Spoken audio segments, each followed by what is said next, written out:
Per a mi el teatre és com quan jugaves al pilla-pilla de menut, que depèn del poble dient casa salva, mare salva. Per a mi el teatre és això, és casa, és mare, és llar. És com una mena de missatge en una botella que llances al públic. Una estructura sólida, como un lugar al que hay que venir, al que hay que estar y desde el que se puede trabajar.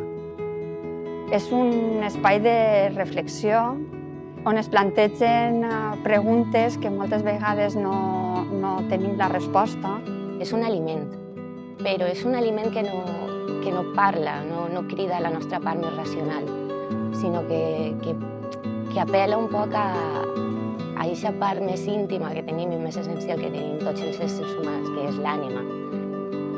Pensem que és molt important la reflexió, veure cap a on volem anar, este moment de parar un poc i mirar.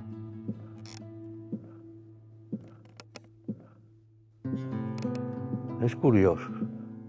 Després de 40 anys, és la primera vegada que veig un teatre desert i a les fosques.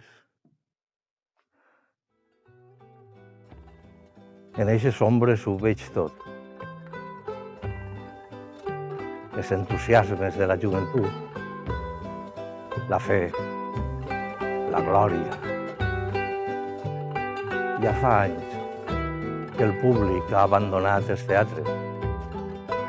Si pogueren parar, encara que fora un instant, i parar-se a pensar que de vacunes hi han dues, la que es punxen en l'hospital per curar-nos el cos i la que vos punxem en el teatre per a curar-vos l'ànima.